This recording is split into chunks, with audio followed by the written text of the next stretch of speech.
Hey, business owners, welcome to this series of Futurise Your Business interview series. Today, I have the pleasure of having Peter Strong with me. Peter Strong is the CEO of the Council of Small Business Organizations in Australia. Peter is well known as the voice of small business in Australia, not just for his advocacy skills, which he has been doing for the last 10 years or so, but also for his music, because I have heard Peter singing the cause of small business, even when he was complaining about the electricity prices that we all had to incur some time ago. Peter, big welcome to the Futurise Your series. Thank you. It's great to be here. I'm really looking forward to it. Fantastic, Peter. Peter, you have been the CEO of the Council of Small Business Organizations in Australia for over 10 years. What are the biggest issues, Peter, you're seeing during these times, and what action is being taken? Well, as we know, COVID is the biggest issue that we've got. Some of the issues haven't changed over the 10 years. So we talk about removing complexity. Complexity is dealt with by big businesses fine, but a small business person, it's impossible to deal with everything and do it compliant. Like I say, every small business in Australia is not compliant with something. I don't know what it is, but they're definitely not compliant. Because we're asked too much. So it's that sort of thing. And we're talking also about fairness. So when we talk about competition policy, that is an area where we need to make sure that the consumer actually has choice and can get the lowest price, but they can get the quality that they want. And competition policy in Australia for a long time has been around big businesses and ideologues. So if I can say, one of the things I've been doing for 10 years is confronting the ideologues, right? So laissez-faire economists. I mean, I call them lazy and unfair economists. You know, you've got libertarians turn up every now and then wanting to basically do what I think is closer to anarchy. You've got militant socialists doing their things. You've got people that don't understand small businesses say things like, oh, look, if you're no good at it, you shouldn't be in it, without any idea what they're talking about. So confronting those sort of attitudes, confronting ideologues, and then having done that, doing a deep dive down into workplace relations, into competition policy, into health, into contract law, into unfair contract terms, and just responding to whatever the government of the day throws up. The other big issue, of course, is training. Vocational education and training is a huge issue. Tax. So that comes and goes for us. The tax issues are always going to be something that we must look at because, again, the tax system is often run by ideologues. And what I've spent, and I've had a really good board at the moment, really great chairman, and we've spent a lot of time saying we don't want to take the path of saying, oh, woe is me, it's really bad for small business, everything's bad. So I spent a lot of time saying, well, hang on, let's talk reality. Most small businesses survive. Most small businesses are really good employers. Some aren't, and that's why we support our regulators. We have a really good economy. It'd be very simple to say, oh, woe is me, the economy's bad, small business can't survive. In actual fact, we have a good economy. And now what do we do? What areas in that economy do we need to fix? Nothing's ever perfect. What areas should we go out and say to people, it's fine? It's been, I think one of the reasons COSBOA does have a good voice is we deal with reality. We don't deal with made up facts. We don't deal with ideology. We don't run down the path of saying, woe is me, it's awful. We deal with facts. Fantastic. As you said, Peter, a lot can be done in a period of 10 years. And the great thing is you have been in this role while multiple governments have changed. And it is so good to have that constant. So you've seen it all. And I love the way you look at things that, you've got to deal with facts. You've got to look at reality in the face. And if small businesses are doing stuff great, that is superb. We can go and fix ourselves as well. And that's a really good point while we shift and change policy. Another question I have for you, Peter, is as restrictions are being lifted after the lockdown, what messages do you have for business owners who have been deeply affected by COVID? Well, the first message we always have is look after yourself. Every business person, I've always said, we're just a person. Someone said to me once, they said, oh no, sometimes it's a couple. I thought, okay, it's a couple of people. We are people, and that underpins so much of what I do. And so we talk about our mental health, and some policymakers have forgotten that we're people, and they talk about the mental health of our workers, and of course we all worry about that, but the reality is that we've got to talk about our mental health and our well-being and our families. So that's one of the first things that I talk about in talking about small business and what what we have to do. And after that, I say there's no such thing as a small business. That's an economist's description of an economic unit. There's actually owner-drivers, or there's retailers, or there's panel beaters, there's pie shop owners, there's consultants. And most small businesses don't employ anybody. We're architects, we're doctors. We cover the whole gambit of society. And you don't try and communicate with a doctor the same way you communicate with an owner-driver. If you do that, you'll fail both of them. You've got to tailor things to the actual people that you're trying to reach. Fabulous. Peter, you mentioned a lot there. It's the way we speak to these people, the way we understand them. And I read in one of your blogs, you had mentioned, we are not robots. We are people. Small businesses are people. They are individuals. And you did also mention about regulators there. And small businesses are often not compliant in one thing sometimes, right? And all these really add on to the mental health of business owners. And that's an absolutely accurate comment you made. So thank you for that. I know you have taken on some big battles, big causes for small business. What are some of the big battles that still remain to be fought? Well, certainly workplace is an area where we come up against ideology and we come up against vested interest, people that make money out of the complexity. It's a big, big club, the workplace club. It's a huge club. And so if you remove complexity, a lot of them are afraid that they won't get as much work out of it. But again, as we said before, you're dealing with a person here. And most employers care for their staff. Of course they do. And their staff care for them. I often say, look, can unions go out and anybody go out and say, look, if you like your boss, that's okay. It's actually a good thing and it's normal, instead of trying to have us all think it's us versus them. So in small business, we're people, we look after people. It works in the main. We have our little barneys every now and then. We have disagreements. It's just like what happens in a family. Sometimes it doesn't go very well, but most of the time we're working together for the same thing. Keep someone in a job, pay them some good money and have a good life afterwards. So that's one of the things that I think people listen to us about. They go, well, yeah, in most cases we're happy.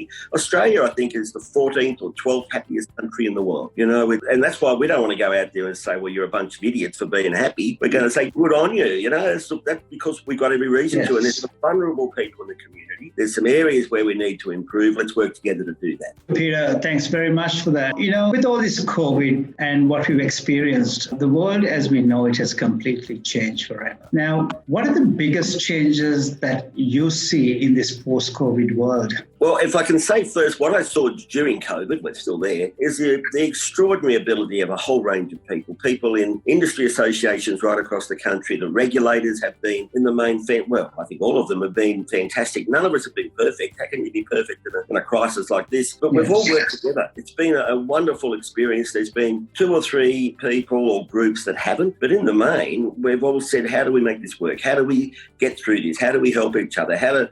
So many employers were so desperate to help their employees. Now, some didn't, we know that, but my members had people ringing up and they were in tears because they wanted to get JobKeeper. They wanted to help their employees and they didn't have the money. So that was one of the things we saw, and I'm hoping that's the lesson as we go forward, is we've got to listen to industry associations, you've got to listen to unions, you've got to listen to the people that are constructive and the people that are smart and the people that know what they're doing. So ideology didn't really get in the way as things were developed. The desire to work together to make society survive this and come out the other end. So the big lesson is we need to talk often, we need to come up with solutions, we need to understand the world is not perfect and never will be, and not attack people just because of 1 or 2 mistakes, but work together to make things happen. And this is where I talk about removing complexity. Complexity has to go. If something's complex, that means it's going to take longer to do. It also means it might create conflict between people. Because an employee might see one set of figures and the employer a different set. Neither of them are very dishonest. It's just a complexity. But then they might start to distrust each other. So it's about removing complexity as we go forward and making things fit for purpose and making Australia less reliant on overseas products that we should be able to manufacture here. We saw that with the masks and all those sorts of things. So there's lessons there. But we also saw a lot of businesses pivot. They use the word pivot. Bin makers making hand sanitizer. And we saw restaurants all of a sudden so quickly becoming home deliverers and creating different things. So it's also understanding that we can do that we've got to remove or make our regulations fit for purpose. Not all our regulations are fit for purpose. Yes. Make our workplace relations system so simple, make it much simpler, because we have the second highest average wage in the world, right? Our system is fine. Let's make it simpler, and then we can keep growing people's wages. But as we come out of this, we all know there's going to be a high level of unemployment, and we want to get Australia back to where it was in January this year. And let's not take a decade to do that. Let's do it as quickly as we can, maybe a couple of years, and we are capable of doing that. But we've got to learn, cooperate, get rid of the complexity, work together, and support those that can employ other people and support the vulnerable people in the community. Thank you, Peter. You make a good point there. We saw some good stuff happening during COVID where people came together, and we kept our ideologies aside and we looked to see how we can help the entire community. And in this case, the business community, the employer community, plus the employee community. And there were some really good things there. But as you correctly said, there were some businesses that made some massive pivots. Small businesses, and I'm proud to say that I have met quite a few of them, nearly 100 business owners who pivoted, and they've actually pivoted so well. They've done better during COVID. Yep. Some of the businesses have done better, and these are financial planners. I'm talking catering companies. When cafes closed down, gyms had to close down. I've seen a gym that this was a small gym that had about 100 people a week. Suddenly they had 22 classes each week and had over 100 people per class. Everybody was doing stuff from home. And to your other point where you said Australia was doing well in January, we have to go back to that level. And as you know, according to the ABS, we were in January growing about 2% on GDP. Now, at the figures at the same time was businesses that are digital commerce at the same time was growing at 18%. Now, the traditional economy grows at 2%. The digital commerce is growing at 18%. These are, again, 2020 data I'm looking at. And that's a 9 times growth or an 800% increase, right? So, we can go on this accelerated path or we can go on this traditional path. So businesses really, I believe businesses can get digitally accelerated. What are your views on that, Peter? Absolutely. I mean, I used to work in the book industry. I had a bookshop, and the bookshops that didn't go online don't exist anymore. It's that simple, right? It doesn't mean you went online. It didn't mean that you'd definitely survive, but if you didn't go online, I think I know one bookshop, that's a very specialist bookshop that's not online, and that suits their purpose, but everybody else has to go online. So it is something you need to have that presence. You need to know what you're doing. Coming back to what we talked about before about the ideologues. So for a long time, we've had the laissez-faire economists, and they say, let the market decide. Right now, we believe in a free market, but we say we need to make sure the market can decide. So one is a free-for-all where big businesses win, and the other one is where the consumer and everybody else wins. So when it comes to technology, there was this belief saying, if it's any good, the market will take it up. And if you're no good, you'll fail as a business. Now, a lot of countries out there aren't doing that. They're not giving people money for nothing. They're not rescuing them, but they're making sure through whatever programs, through whatever activities, that we can go online, that we can access what we need. Well, the fact the NBN is there is a wonderful example of doing the right thing so that we can compete, so that we can run a business. So I think government, and they're very keen, governments need to interfere to a degree to make sure that we can, firstly, we understand we need to do it. I think that's out there. But secondly, that we can do it and we know how we can do it. And that's really important, that we don't have this laissez-faire, let the market decide. It doesn't matter if they all go bankrupt, there'll be a good one surviving. That's just ridiculous. So we need to support in the right way, not, as I say, not rescuing, not helping, not giving money to people that aren't going to use it properly, coming up with a good program, supporting people like you, supporting other suppliers and saying, how can we help you get out there more and give the service that you need to give to the small business community? Fantastic. Thanks, Peter. Some really good points there. A couple of weeks ago, I think I saw you were taking on Sally McManus of the ACTU in the Financial Review. What happened there? Well, there was a couple couple of things before, and I don't know Sally Dennis. I'm sure she's a nice person and all those sorts of things. So it's not about her, but she did on an episode of Q&A, which I was watching because I wanted to see Ned Power, the head of the COVID recovery task force, and she just made fun of business as though we're all a bunch of people that don't know what we're doing and we're unfair and we're lazy. She made the comment, what's wrong with employees sitting at home? And the JobKeeper was just a bit of paperwork. And it was this attack, and I saw it as an attack, and it was, upon small business. Now, before that, when JobKeeper came in, she came out. In this environment, you want leaders. You want people who understand leadership. And with JobKeeper, everybody else I know was saying, right, how do we make this work? This is going to be hard, but we've got to work together. Employers and employees have got to work together, and let's make this happen. Sally McManus came out and said, right, JobKeeper's there. We are going to name and shame anybody that doesn't use it. That's not leadership. That's belligerence. That's fostering hate. That's creating an us and them society. I was so disappointed with that. And then when I saw the Q&A with the challenge to small businesses, though we're inadequate human beings, I spoke to some of my board. They were livid. I was livid, and I thought, no, we can't leave this untouched. We see the unions come out quite often and attack employers, and we all normally just sit back and say whatever. But in this case, I thought, no, there's a crisis on here. You cannot go and peddle information that's just wrong. And so I wrote the article. I've had nobody attack me about the article, by the way. People have said, well done. I thought so too. It's very important to, take that on as it happens. And I was appreciative that somebody did it, and it was you, Peter. So that was superb. Peter, what's your vision for a resurgence of SMEs moving forward? Look, the vision again, coming back to the classic, working together, understanding who we are, and not going back to the hate, not going back to the ridicule, and not going back to the ideology. I'm sensing that sort of might be happening already in the media, but no, it's about understanding how good are we. We've all cooperated, we've all worked together. We're about to do a big campaign about getting people to use small business as we come out of this and make sure that small business survive. And the reason for that is it's not just we're the backbone of the economy. Big business is also the backbone of the economy. If BHP went bankrupt, we'd all know about it. It's about we're the backbone of sport, community sport right across the nation. On the back of shirts, right across the nation is the name of a panel beat or a pie shop or a pharmacy or a real estate agent or whatever. And sitting on the boards of the soccer clubs and the golf clubs and the netball is so often the president is a self-employed person. The treasurer is a self-employed person. When you look at charities, exactly the same thing. A lot of money going from small business, and we support those local charities by being on the board and doing what's necessary there. If you walk down the main street anywhere of a strip shopping centre and every third shop is closed, it depresses you. So to have a good, buoyant Main Street makes the community healthy. That's what the vision is that we come back, we understand the issue, we understand that big business needs us and we need them. We know who we disagree with. Don't start me on the landlords, the biggest landlords. But in the main, we do get on. We have a Barney and,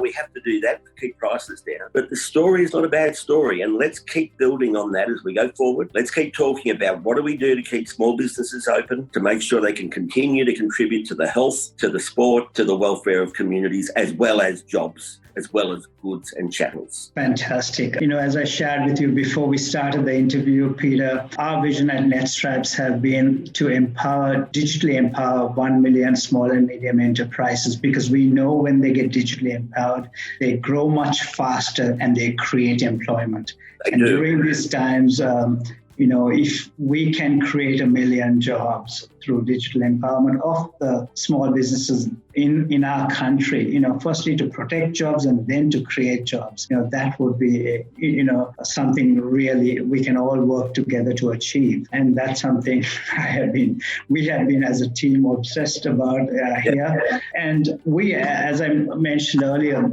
there are about 12,000 small and medium business owners in our Netstripes community currently. What are the parting words of wisdom you have for them? And it's very hard to say this when we're all under stress and under pressure, but the best small businesses I've seen operate, they're the ones that are also enjoying themselves. They're having fun. They're seeing challenges. They get stressed, the normal stress that we understand, but they say we're in this together, and they work with their families. They work, and family businesses are a big part of Australia. They work with their employees, and they use their influence in the workplace to say, right, we can deliver this and we can do it while we're having fun. I know that sounds silly, but you talk to businesses out there and they say, yes, I've enjoyed myself over the last few months. I've had difficult times. We all have them. But looking at it, Peter, you're right. Been enjoyable. And that's my aim now, is to make sure we continue to confront these real issues, but get fun out of it, support each other. It's always my vision. Fantastic. While we're going through issues, while we're going through the worst of issues, and I think a message is keep your chin up, enjoy what you're doing, let's be nice as possible to each other. I think that's a great message. And you see this in the business community. If someone is going through a difficult time, be there for them. And we all find different ways of doing that, but you'll see a business is really struggling and you know that the person, the man or woman running that business, they're struggling. So if we can be there for them, I think we should, and normally we are. Well said. I really hope not everybody across Australia, right, whether you're in a government job, at middle level, at a junior level, at a senior level, or whether you're an employer or an employee, we all look at our work and the way we look at each other just like that, Peter. You've said a lot there, and I really appreciate your wisdom. And I did ask you any parting words of wisdom, and that was a lot. Thank you for sharing that. Peter Strong, before you leave, I can't let you go without our community knowing a bit more about you. I did tell them that you have a pretty good voice. I might actually share that on our social media sometime. But before you go, I have 10 questions I need you to answer. Are you okay? Are you up for it? Yeah, I'm ready. Okay. Who's your favorite person? My favourite person? Wow, that's an interesting one. There's there's a young woman, Malala. Whenever I think of she's a young Islamic woman that's, was shot and she's just an extraordinary person. My favourite person, that's really, because normally you go into categories, don't you? Like Leonard Cohen is my favourite singer, he's fantastic. Carl Sagan is someone I really look up to. He wrote the COSBOA series, those sorts of things. He's a role model for me. You've got Bob Hawke, you've got Paul Keating, you've got John Howard did amazing things. So favourite person, I find it very hard to pin down one favourite person. Besides my partner. There you go. Well said. You couldn't have said it any better. And you gave some really good names out there. So thank you for sharing that. Your favorite city? Sydney. Fantastic. Well said.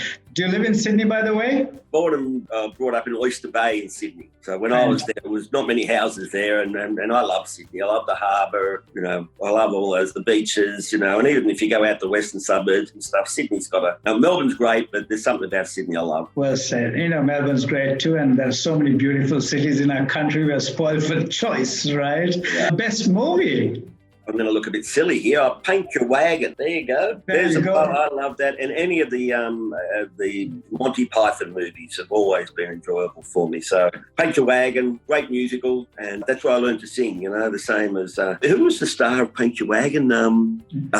Very helpful. Anyway, so Paint Your Wagon and Monty Python. Fantastic. Thank you for that. Your most memorable moment? Memorable. Well, besides children and all those sorts of things, because that's always going to be the most memorable. Absolutely. The most memorable moment, well, there you go. The first time I went into the old Soviet Union, and it was just quite bizarre after all the Cold War and everything, and here I am landing in Almaty in Kazakhstan, in places I'd never heard of half the time, and yes, that always sticks in my head as that one, as going in there and thinking this is extraordinary, to go into a country we thought we'd be at war with and work with them on economic reform. At such a crucial time, eh? The song you loved the most? A Traitor by Leonard Cohen. Great song. Well done. Good one. Biggest achievement? I coached the Canberra University women's soccer team to several premierships in the 1990s. I know that always sticks in my head. But the other one is from a work point of view, being part of the group of people that got the Small Business Ombudsman's Office created. Fantastic. Without that, we'd still be struggling. So that's great. That is amazing. Kate Carnell is an outstanding individual. We had the pleasure of interviewing Kate on this Futurise Your Business series not too long ago. So well done. That is a big achievement. Congratulations. I didn't know that. 3 things you hate.